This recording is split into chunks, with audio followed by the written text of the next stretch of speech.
Okay, I've dug out this hole here, about 4 feet square, and I don't know, almost 2 feet down.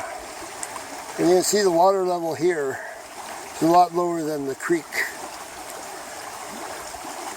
So that's where the water table is, and the creek is running above the water table. Tells me that it's really compressed gravels in here. So I'm going to put this bucket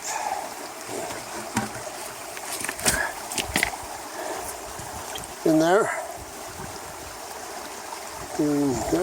and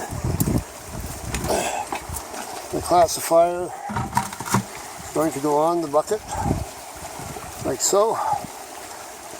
And I'll be shoveling dirt in there, and it's shaking it back and forth, so only the fine stuff smaller than that grid is, or screen is. So that's about 1/4 of an inch. So I'm going to only be letting 1/4 of an inch rocks down through there. The rest are getting chucked away.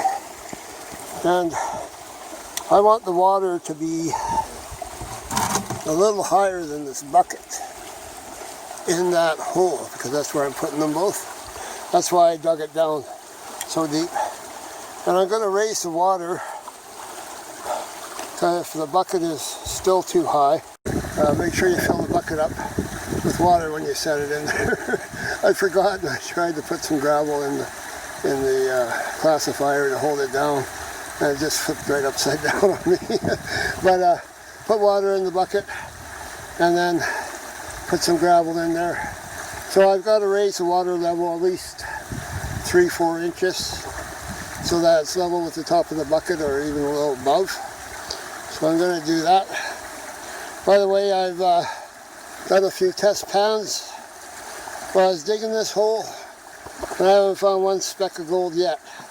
This creek does have gold on it further down, not a lot of gold, but you know, for a big company or anything like that, but has enough for a small gold miner to make a living further down. But that was years ago, and I don't know what's happened down there. All I know is the roads that used to get me to those places are all overgrown with alder and willow. You do have willow up here as well as alder, and you need a bulldozer to get through them, because they also have all kinds of trees across them and everything else. I tried to work on getting into one there by cutting my way through with a machete, and I didn't come up here to spend all my days clearing, trying to cut a trail through all.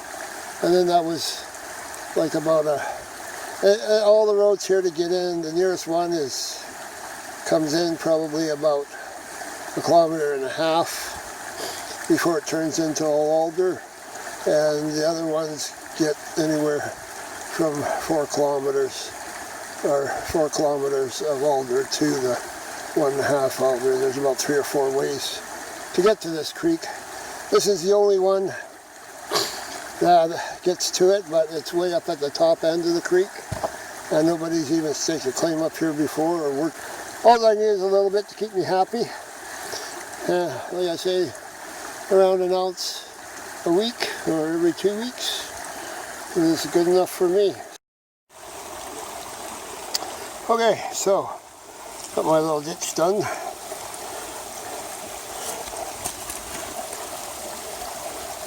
Hard to see it.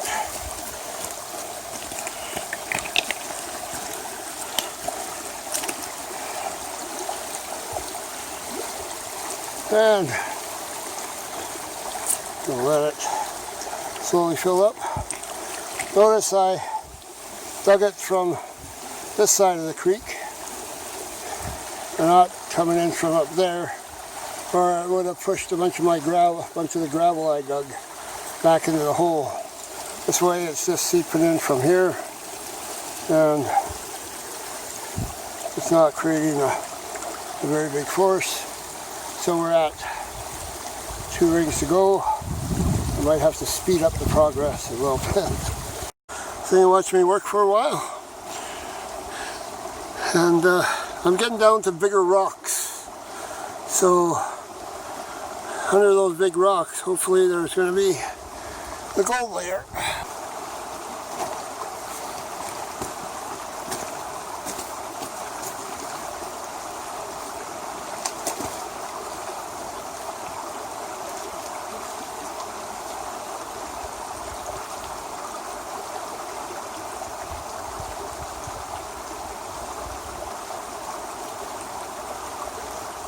No leak. Flies are starting to go. That's one good thing about these long gloves, aside from keeping your hands warm in the water, they cover your short sleeves, arms there from getting bit by mosquitoes and black flies. Alright, I hope you can hear me. Remember I said long arms, long sleeve gloves, protect you from black flies and mosquitoes, and keep your arms warm in the cold water.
Always wash the big rocks off before you check them out.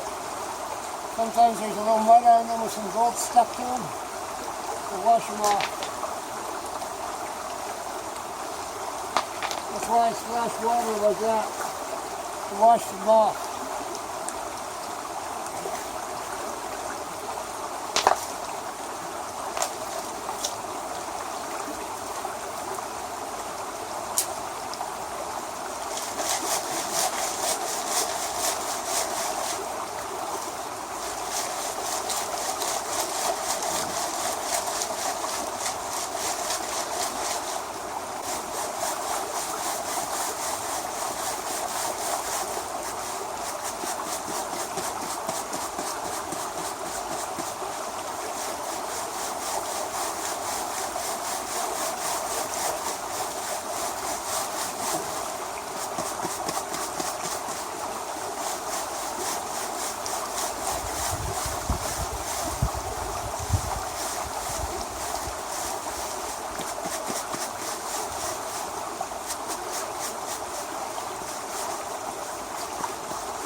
bucket up.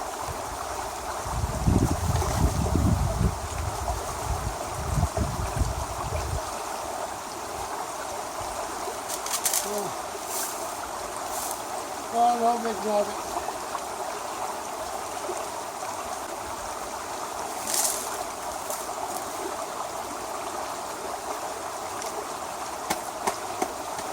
Keep your screen unplugged, otherwise you're fighting a big battle trying to get the small rocks through.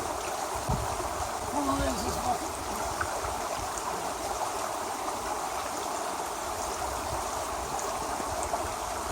Oh, I got about that much more before. Before I take the bucket out and count it.